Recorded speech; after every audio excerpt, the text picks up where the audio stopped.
Should India be called Bharat?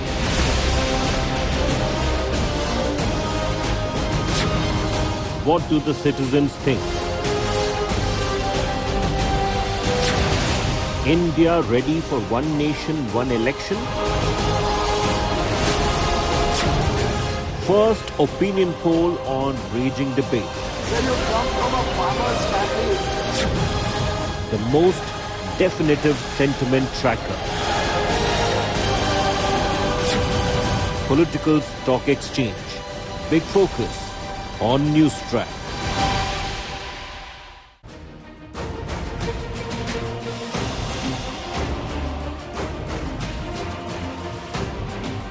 Hello and welcome. You're watching this week's edition of the Political Stock Exchange. We had a bit of a break because of the G20 coverage, but the PSC elections and politics back on the center stage. We'll talk about Bharat, India, one nation, one election in this week's edition of the Political Stock Exchange. I want you to meet our guests, starting with Yashwant Deshmukh, lead cephalogist, sea voter. It's his team that's been doing this tracking for us. Rajdeep Sardesai is back. India Today's consulting editor, top political guru. With us also representing the BJP is its national spokesperson Syed Zafar Islam, representing the Congress Mahima Singh, and for perspective on one nation, one election and Bharat in India, I'm joined by S.Y. Qureshi as my special guest, the former Chief Election Commissioner of India. So I want to go across on that. Question number one, Bharat-India debate. Should the government remove the name India from the Constitution? Here is what respondents told Sea Voter in this week's edition of the Political Stock Exchange. Yes, say 36% of the respondents. No, say 51% of the respondents. More than half the respondents very clear that India should not be removed from the Constitution. Question number two, what should our country be called? Should it be called India? Should it be called Bharat? Should it be called India and Bharat? Here are the responses. 11% of the respondents saying it should be called India. 50% of the respondents there saying it should be called Bharat. 39% saying you can do an interplay of Bharat and India. It can be called either interchangeably. Why is the government trying to change the name? Is it because India is being used as the opposition alliance's name? 34% say yes, that's the case. 42% say no, that is not the case. So let me go across to our panelists and get initial comments from all of them. Rajdeep, I'll start with you. Interesting here. 50% of the respondents in this Sea Voter poll are already saying that Bharat should be the name of our country.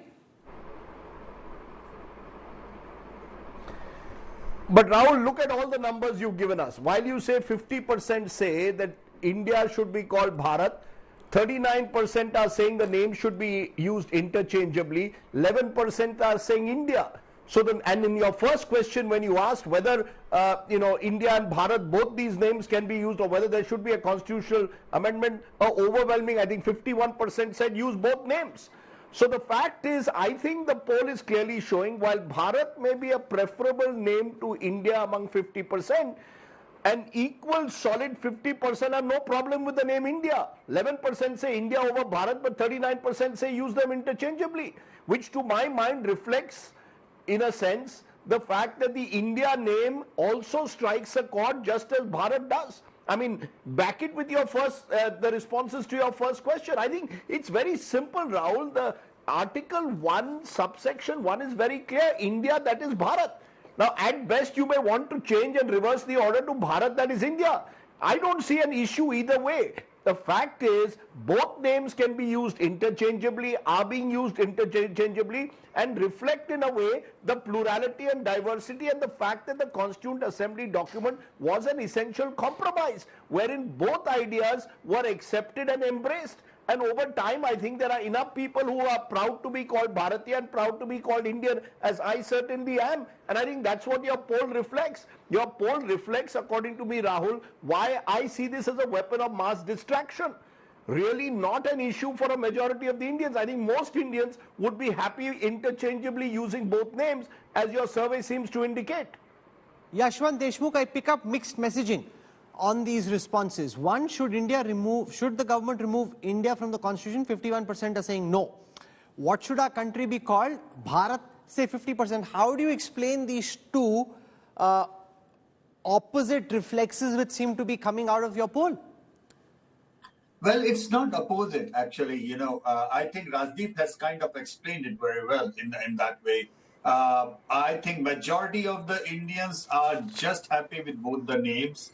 It's more of a politically sensitive debate, in that way, and unnecessarily provocation and unnecessary controversy as well, whichever way one likes to look at it. However, there are, kind of undertones to what we are seeing.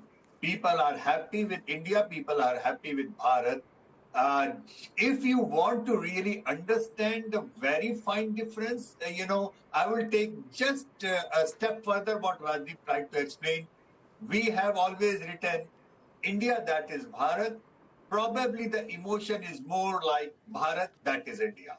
If you really want to get into deep dive of that and understand where exactly the point of slight difference is and where exactly the similarity is. So primarily, Indians, big number resonate with both the names, but primarily they resonate with Bharat and then with India. So that's the only difference which I can. S.Y. Qureshi, how do you read this data? I'm coming to you, and we largely invited you for one nation, one election, but you have a sharp political take on everything. So I want your take on how do you read this before I get to one nation, one election.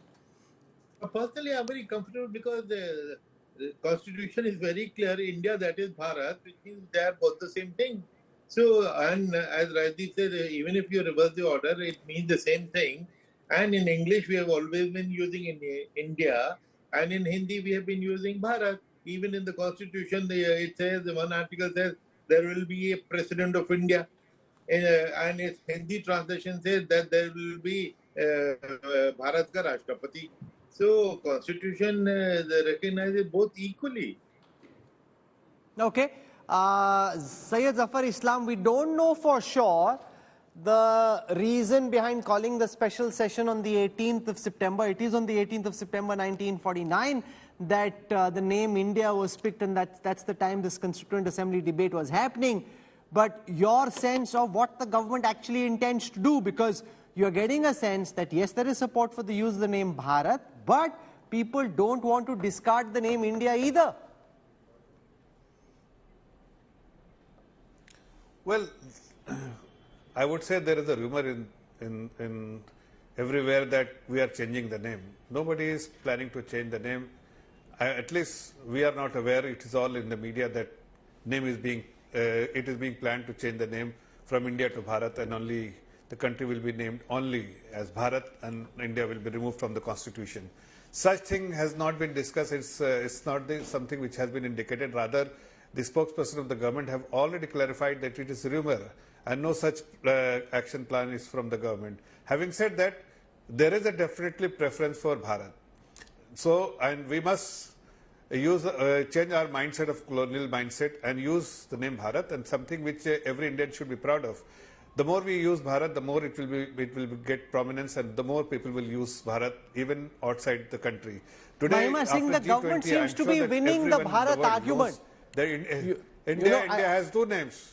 Yeah, sure, because I spoke to Dr. Jaishankar in his first post-G20 interview, and he said there was a lot of chatter around Bharat, and a lot of countries appreciated the fact that, like Japan is Japan on the outside but Nippon inside, and so many other countries have different names. Ireland, Hungary, different names internally, externally, the difference between endonyms and exonyms. Pushing the use of the name Bharat is actually other countries seem to understand and appreciate.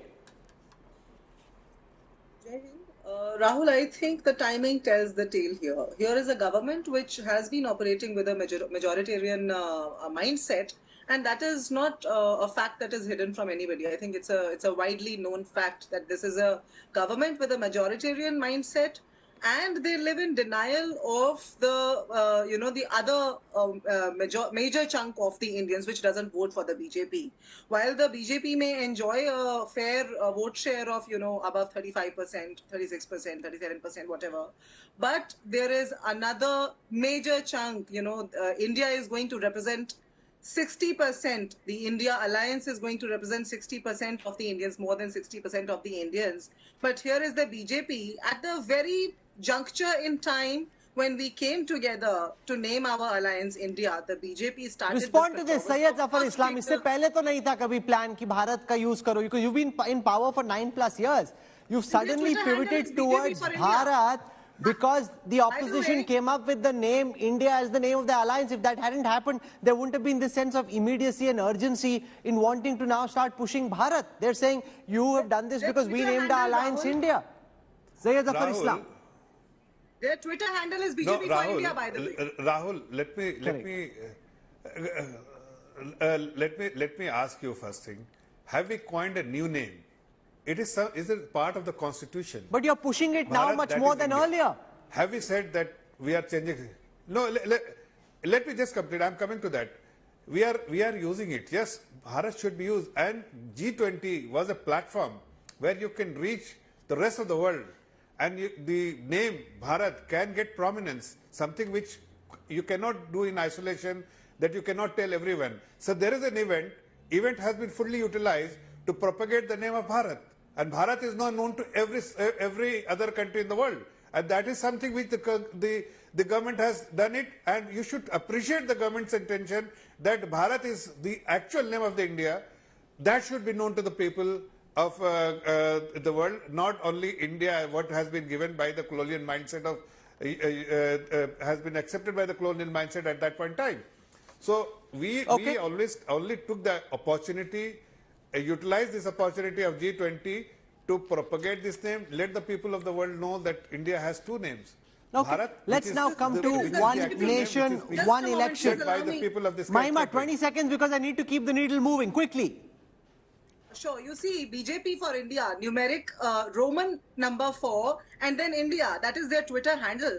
Hypocrisy at its best when the BJP cries foul today for the name India, and then they say, where have we changed? Look at the visuals on your screen right now. They have changed it. They have all the intent, and they're already exercising. So, excess of one their powers. nation, one election. Is this beneficial for our country? Here are the responses to this question. One nation, one election. Is this beneficial for our country? 61% of the respondents say yes, 32% say no. Note over there, 81% of the NDA voters say yes, this is beneficial for the country. Amongst the opposition voters, 48%. So the bigger number of opposition voters also saying this is beneficial for our country. Can one nation, one election be implemented? Because there are practical realities in the implementation of one nation, one election. 59% of the overall respondents are saying yes, they think one nation, one election can be implemented. 35% say no. Who will benefit? 20% are saying that NDA benefits. 15% say the India alliance benefits. All parties benefit, say 45%. Rajdeep, this seems to be another winning idea where, as far as convincing the public is concerned, the government seems to have a wide-ranging support. 61% of overall respondents say this is good for our country. 48% of opposition voters also think one nation, one election is good for our country. No, I think these are interesting findings. I think they reflect the fact that, Rahul, one nation, one election is seen as a populist idea. It's a popular idea.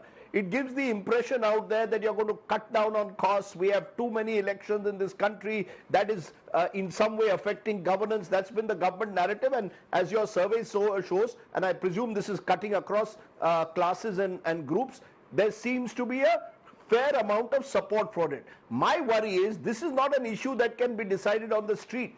One nation, one election is a constitutionally vexed issue. It's a fanciful idea, but it's an idea which, according to me, represents uniformity in diversity and not unity in diversity. Our constitution was built on the principle of unity in diversity, not uniformity in diversity, Rahul. Not really, Rajdeep, because till the mid-60s, we had one nation, one election. We actually started out, Rajdeep, with one nation, one elections. Only after the mid-60s, as government started falling, that we fragmented into a non-one nation, one election.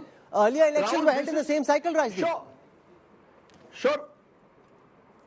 Rahul, that was because at that particular time you started at the same point. In 1952, you started state and general elections at the same point, hence you had them every 5 years. But what we've seen over the last 50 years is that increasingly politics has become more competitive. I just want to give you one figure. As per the latest publication, May 23 Election Commission and subsequent notifications, there are 6 national parties, 54 state parties and 2,597 unrecognized parties. In Parliament alone, there are more than 20 parties or 25 parties represented, and there are about 14 non-NDA, non-BJP chief ministers out of 29 states. India is far more diverse today than it was in the 50s and 60s, and that in a sense needs to be respected.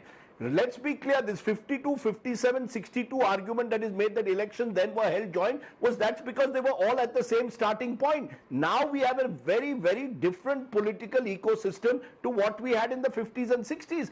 A single election, a single nation will work against the interests of several state governments that are ruled possibly by non-BJP governments. You will have to bring them on board. I'm not saying that you don't have to have a debate on it. Please have a debate. But this debate has to be done through a spirit of consensus, Rahul. It cannot be just ramrodded from the top as appears to be the case, or because, as your survey says, 61% are in support of it. Therefore, let's just completely junk the present system and go back or try to create a single election, single nation. I don't think this can work through populist referenda on the street. It has to work through really working on the constitution and bringing parties together. If they all agree, well and good. But if they don't, we must respect the fact that we are a diverse, discordant democracy. That's what our democracy is about. My last point, Rahul, is I think that the real question is not single nation, single election. It's how are you going to control money power in elections.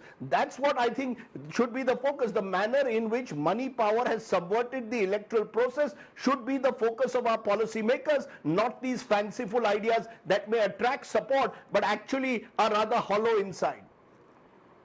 S.Y. Qureshi, I remember interviewing you on the day this story first came out, that there was a committee that will look at one nation, one election, and you sounded quite averse to the idea, saying it's very impractical to implement. Now, how do you square your responses on the practicality with the overwhelming public support that this idea seems to enjoy? 61% of the respondents think this is beneficial for our country.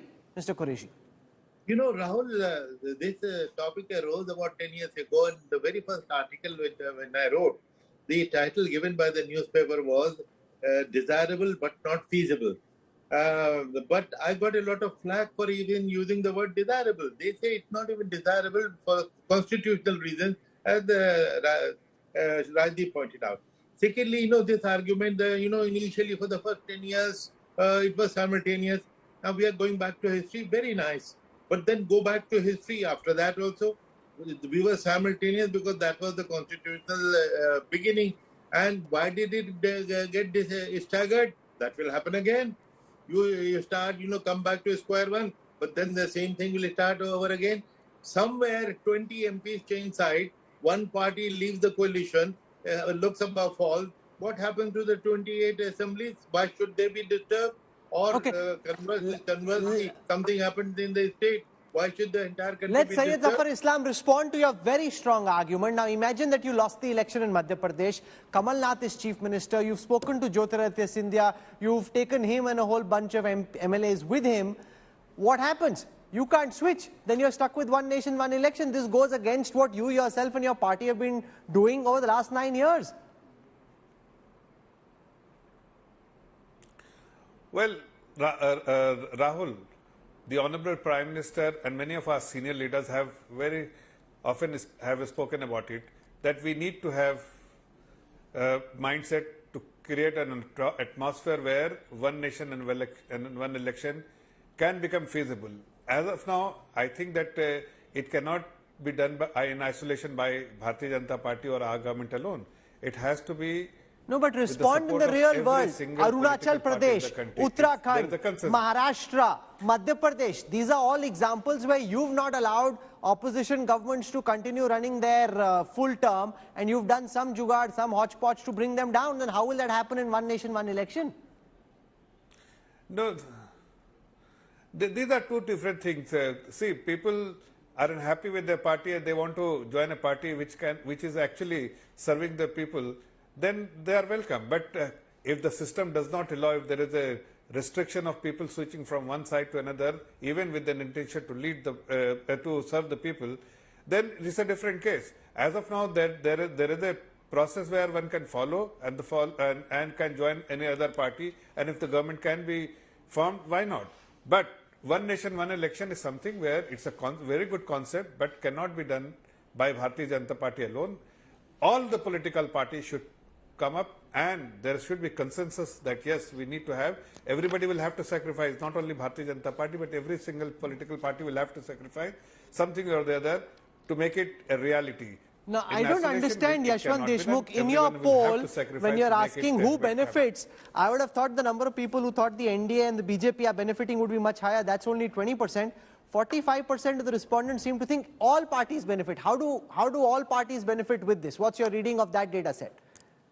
Well, Rahul, the split vote is in and settled. And in our latest MOT and going by the data, I did dissect the data and figured out there is almost like 30% of Indians who are kind of in a swing zone, kind of a mood when they have to do the voting on the same day.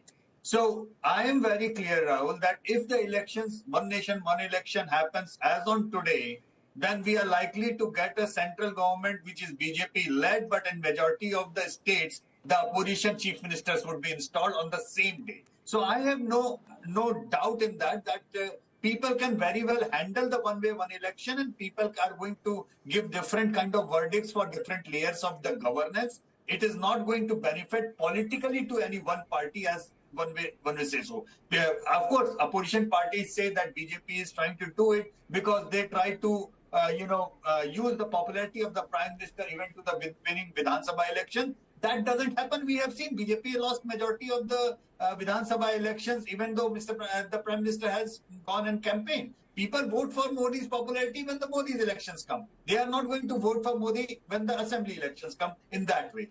And that is by and large, my argument for getting over that fear of, of the politics behind one nation. It's a good idea. People understand that it is a good idea. It should implement. However, personally speaking, Rahul, I have one reservation against this idea. That is, in this country where majority of the elected representative, once then they get elected, for the next 5 years, they take the public for granted.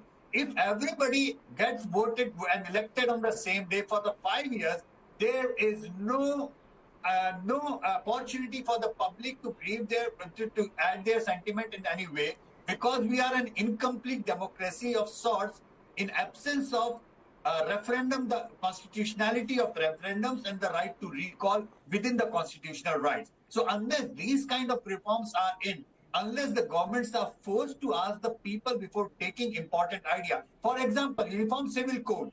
It is so easy for any government or central or the state to pass on a law, but actually, do they go back and ask the people, should we implement Uniform Civil Code? That sort of big decision. So if you look into all developed and established democracies, India happens to be the only democracy which doesn't give a chance for the people to give their opinion in the referendums, doesn't ask the government to go back to the people and ask them before taking an important decision, and doesn't give a constitutional right to recall. So unless these two things are given to public of India, I think one nation, one election might end up in having a 5-year, one election, okay, fine. But the next 5 years, everybody, all those who are elected just working on their own way and not going to and asking the public or asking the people, Now that's the response, Syed Zafar Islam. While it can be argued that too many elections, disrupt the focus on governance, but at least they put pressure from the public on the government because you're constantly having to seek validation. Without that, Raja ki marji, you're elected for 5 years, do whatever you want because you need to go back only 5 years later to seek validation. Here, if you get it wrong, Karnataka tells you got it wrong. Later, You have to go back in Madhya Pradesh, Rajasthan, Chhattisgarh, Telangana, Mizoram. You have to get voters to vote for you. So you're constantly under stress. You're constantly under pressure. You're constantly having to make policies which keep public on your side. Otherwise, if you get elected big in 2024, as an example, if we already had one nation, one election, then you could do pretty much whatever you want for the next 5 years. This ensures that there is some counterbalance and some pressure. Well, two things, Rahul. First thing that we are a responsible party, we are a responsible government, irrespective whether the tenure is 5 years or 50 years. We will always serve the people and safeguard the interests of our nation. So, away from that, yes, it has both advantages and disadvantages when it comes to seeing from the perspective of a common man on the street. It will work for them, it may not work for them. So it has both pros and cons. So one has to really evaluate, and there must be some method to madness to ensure that the common man's interest is never ever compromised. So the political party will have to become responsible. Political party will have to think in terms of serving the people, serving the nation, not serving the family. Or that's why we are anti-Parivarvad, we are anti-corruption, we are Tushtikara means policy of appeasement. Let me take you through some of the other responses. Will voter participation increase as a result of one nation, one election? 51% of the respondents say it will increase a lot. 20% say it will increase somewhat. No impact, say 22%. Mahima Singh from the Congress, you've got 71% of the respondents thinking that voter participation will increase either a lot or to some extent. That's a big reason why you should just do it in one go. So people just go out. They don't necessarily always vote for the same party. We've seen in Orissa, we've seen in states like Andhra Pradesh also to some extent, people have voted differently. They don't always vote the same way. While, you refer to your poll, Rahul, I'm also reminded of the IDFC Institute's study that found out that if one nation, one poll was conducted, then more than 77% of the voters would prefer to vote for one party. That is a study that has been held and found out. I align with the very pragmatic contention that Rajdeep made early on when you started discussing this point about one nation, one election. That, while people, it may look like a very palatable, very popular idea, it is a populist idea at best, defined at its best, it's a populist idea. But it's I would say, consequences need to be understood. And I think we've been discussing those consequences very elaborately already. When I think of one nation, one election and how the BJP is trying to bring it about, I think that the BJP is pleading euthanasia. Why I say that is because it is constitutionally, morally, ethically, politically repugnant as an idea. In a geographically diverse country as India, which has geographical disparities, we are a very expansive federal structure. The mother of the democracy, at this point in time when we are growing economically as we see, as it had to be, and as the BJP contends all the time, I think we should have been expanding, we should have been elaborating ourselves on the human rights spectrum.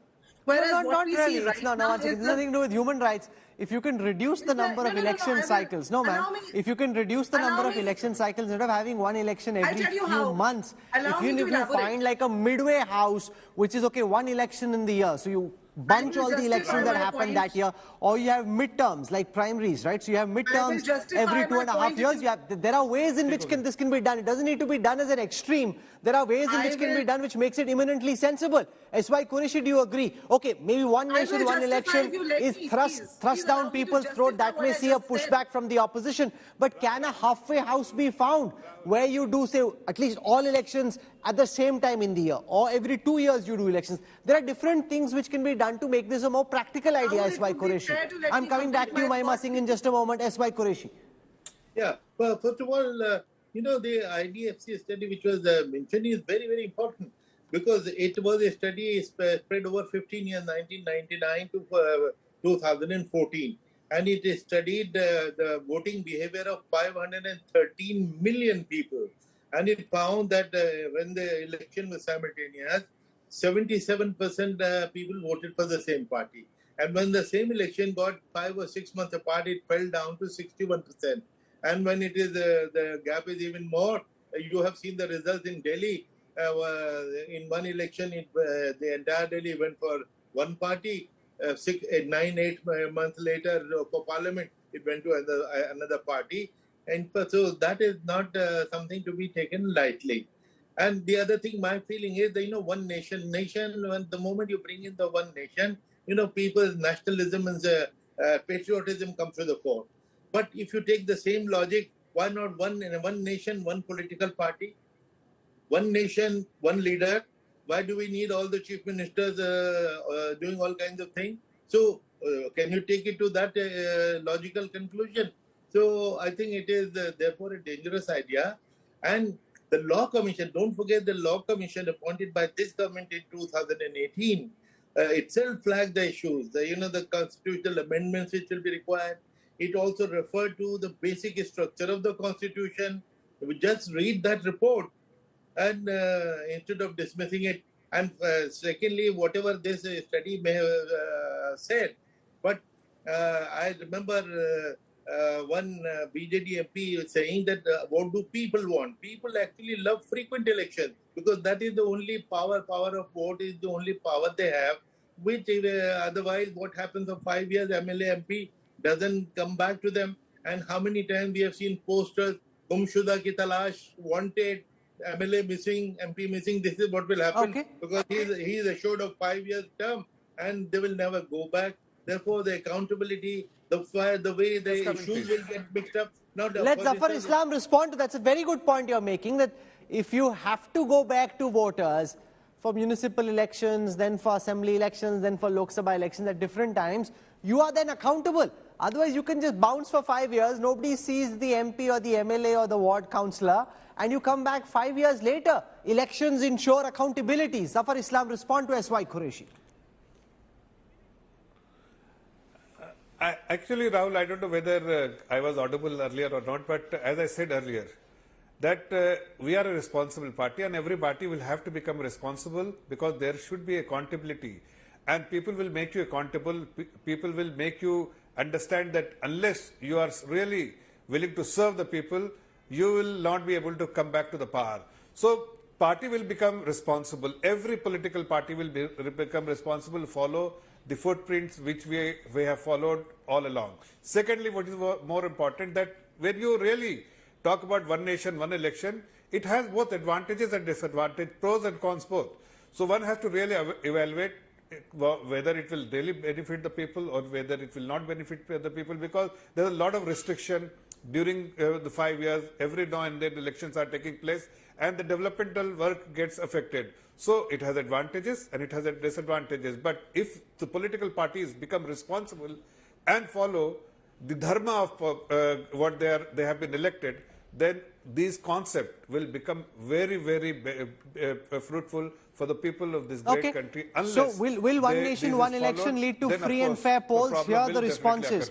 54% of the respondents say yes, there will be free and fair polls if you have one nation, one election. 26% of the respondents in this C-voter poll say no, there will not be free elections if there is one nation, one election, but 54% of the respondents say yes. Is this a threat to federalism? 28% of the respondents in this C-voter data say no, it's not a threat to federalism. 54% of the respondents say one nation, one election is indeed a threat to federalism. Will regional issues then get ignored?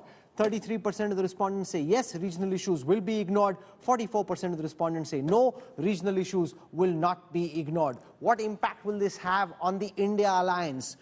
Could it lead to the India alliance being shaken up? 29% of the respondents say yes, 45% of the respondents say no. Is this a step towards a presidential form of government? 42% of the respondents in this C-voter political stock exchange data say yes, 31% of the respondents say no. Interesting there, Yashwant Deshmukh, that 42% of the respondents are picking up the sense that this is taking India one step closer to a presidential form of government. Elections, in any case, seem to be becoming more presidential, whether it's at the state or the center. That's something you and I have spoken about in the past. But they're saying the country seems to be heading in that direction. Well, in the mind, voters' mind, they are already kind of voting in a presidential mode, in that way. Be it the chief ministers, be it electing the prime minister, they are voting for the leader. I mean, across the country, that's what their psyche has been all along. So they are very clear about what they are dealing with. I think apart from everything else, Rahul, I think the way it should be looked at, that people want elections at the regular interval, not exactly every year all the time. So we need to look into the other models. Like in US, there are elections every 2 years. Probably we need a 2 cycle of elections. One is midterm where, the elections are collaborated and taken along with that. Some with the 2.5 year cycle, some with the 5 year cycle in that way. So that a good balance can be reached. This is an important issue for which much more has to be discussed and, going beyond the binaries of who's gaining politically out of it and who is not gaining politically out of it. Ismail Qureshi, has this happened 70%. internationally from what you've studied? Countries changing their form of government, moving from a prime ministerial to a presidential form of government? Is that something that we should have at least one person? Not many aspects. It's a very rare thing. It doesn't happen that way. But yes, what happens is that consistently, if we go for the electoral reform, there is a lot to be desired, a lot to be done. I think if people are given better democratic rights of being consulted via referendums by the government on various important issues, that will take away the reservation against the elections are being held together. Let S.Y. Qureshi respond. On the presidential form of government, 42% saying it's one step towards that. Mr. Qureshi. Yeah, Rahul, countries keep on changing their constitution, many of them. Pakistan, Sri Lanka, but you see what happens there? Fortunately, our Supreme Court laid down the concept of basic structure. We have stability, political stability, because our constitution is stable. If we keep on changing with every Lok Sabha, with every majority, we keep on changing, we will go their way. Do we want that? Is that desirable? So I don't think it's a debate. And, the kind of public opinion that is collected by Yashwant, they would not understand federalism and all these issues. That is explained by the Law Commission. They understand the law and the Constitution. Constitution is an expertise, and man in the street doesn't understand. But what man in the street understand? If I live in a village and my Nali's drain outside is clogged, I'm not interested in our Ukraine policy. I'm interested in the Sarpanch and who will get my drain cleaned. You want to mix up the issues? It's extremely important. And at the same time, diluting the concept of simultaneous election by saying, okay, if not once in 5 years, let us do it once in 2 years. So then what is left if you have diluted it so much? Now, number one, original proposal was all 3 tiers have to be taken into consideration. Now, Panchayat election cannot be taken lightly. Constitutionally, it is as important as election to Lok Sabha. Gradually, we stopped talking of Panchayat. We just started talking of 4,120 MLAs and MP. And there also we say, okay, if not 5 years, let us do it once in 2.5 years. What is left? Finally, too many elections. What does it mean? If election is happening in Ghaziabad, how does it affect your health? I don't. If it is happening in Gurgaon, nobody will know. Only you and I go to the polling station only once in 5 years. Not repeatedly. Zafar Islam, we asked the next question. If this is implemented for the 2024 polls, will you support it? 66% of the respondents saying yes, 26% saying no. Even though it is now clear that the Ramnath Kovind committee will take time to come up with its responses, you see, here's the other thing that I pick up. The government has the ability to build a narrative and to convince people of its point of view, which is why even though it's not being thought of in the short term, somehow you seem to have 2/3 of the respondents saying they'll support it, even if you pushed it through at this moment. Zafar Islam. See, I don't know what is the agenda the government will be having for this special session. But even if it does come up for one nation, one election, I think most of the political parties will support because they know that the response of the people is very positive. I know Mr. S.Y. Qureshi has a lot of observations, a lot of constraints. He feels that if it does happen, then people's interest will not be safeguarded. But I feel otherwise. that one nation, one election will actually bring a lot of responsibility and accountability in the minds of the people as well as in the minds of the politicians.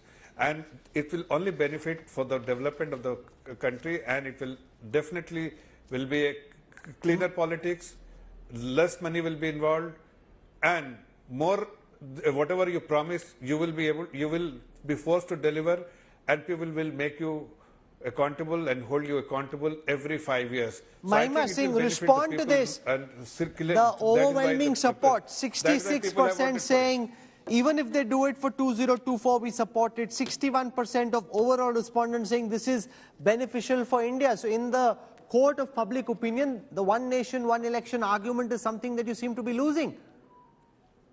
Before I respond to this, I hope you will allow me to complete my previous thought, Rahul, because I was talking about human rights and I was doing so with utmost responsibility. And when I say that it is a sabotage of human rights, it is a sabotage of liberties of the citizens of India. It is a sabotage of the most important freedom, that's freedom of expression.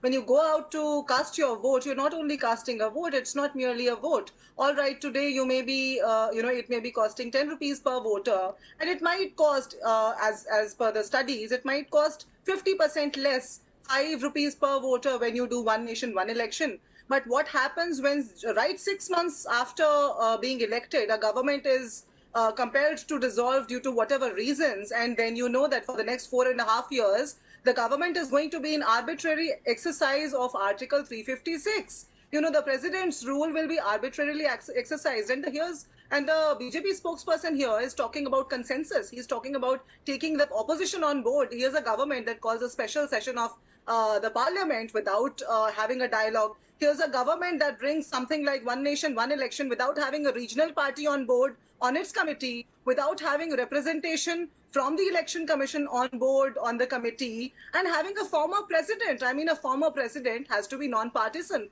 President is an office which is non-partisan. But this is a government which wants power in perpetuity. And the people are aligning with the populist concept of that idea, Rahul, coming to the current answer.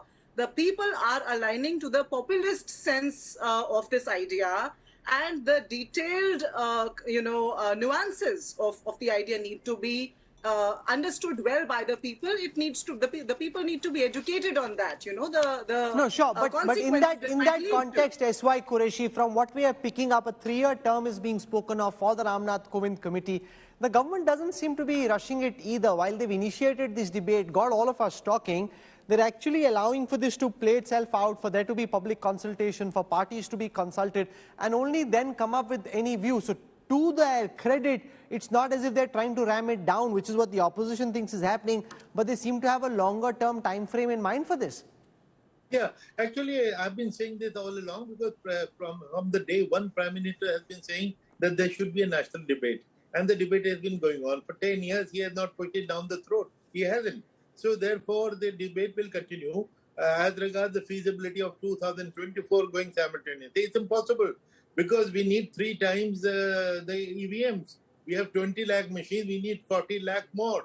And they will require at least 2-3 years or 4 years to manufacture. Because right now we recycle the machine. We use them in Lok Sabha, erase the data, we take them to the state and use the same machine. But if all 3 elections are taking place at the same time, we need 3 machines physically. So we need 3 times the machine. For this reason alone, in the near future, for the next 1 year or 2, it's impossible. Okay, I'm out of time. I'll get a quick final word from Yashwant Deshmukh. Yashwant Deshmukh, the next step, you see, basically it seems over here, the ability to win the narrative and win the public argument and ride the populist wave, which is how the government's winning the argument with the kind of majority that they are. I think if the idea is to debate, then I think we are debating the pros and cons, and through these debates only the public makes up its mind. Through the polls, they tell their mind what they are thinking, what they are not thinking. Largely, I think public looks at it a good idea, but public also looks at what the pros and the cons are. I mean, I think it is good to debate. I have one question, Rahul, for Qureshi Saab, which is a practical question, because I want to understand from the law side of the Election Commission. Without changing the laws, will it be, Qureshi Saab, possible for Election Commission to at least take the elections, assembly elections going in the next few months and the elections which are scheduled few months after the Lok Sabha election, to put them together as a first step? Is it Can you start bunching elections? S.Y. Qureshi. You know, the upcoming elections cannot be extended even by a day. Therefore, they cannot be extended to the Lok Sabha election. But Maharashtra and Haryana can be advanced. Maharashtra, Haryana can be advanced to coincide with the Lok Sabha elections. That is my next sentence. But the elections which are to follow Lok Sabha, and within 6 months, they can be clubbed, and they have always been clubbed. For the last so many years, along with the Lok Sabha, there have been 4 or 5 states going to the poll at the same time. That is the simultaneous election which has been happening, which is what has been analyzed by IDFC. And I would also say that if it is such a desperate need, why don't you ask BJP ruled state to dissolve those state assemblies, and instead of 5, let 15 go to election along with Lok Sabha and see. They might very well do it. I mean, you don't challenge them. They might very well do it. I mean, that's a different thing. But I wanted to understand the law side of it. Now I'm getting a clarity. Okay. That these elections not one day. Not one day extension is possible. You can't delay an assembly election and give that particular chief minister more time than he was elected for. But you can certainly advance the elections. Maharashtra, Haryana happen later, just a few weeks or months after the Lok Sabha election. That's pretty pointless. Those can be advanced. So Orissa, Andhra Pradesh can go to polls together with Maharashtra and Haryana. So you can do some stuff which sees there being bunching of elections, which in any case is something no fair-minded person should oppose. Have maybe, say, one election in the year where you have multiple states going to polls at the same time, instead of having multiple cycles of elections in the same year. We have Madhya Pradesh, Rajasthan, Chhattisgarh, Mizoram, Telangana later in the year. We had Karnataka before this, Gujarat before that. So it's happening in Himachal Pradesh also before that. So it's happening at different times in the same year. Surely those can be brought together, and that's a sensible idea. So we'll debate and discuss, and let's see what comes out of the Kovind Committee report. But for the time being, to my guests, Mahima Singh, Zafar Islam, Yashwant Deshmukh and S.Y. Qureshi. Thank you very much for joining me on this week's edition of the Political Stock Exchange.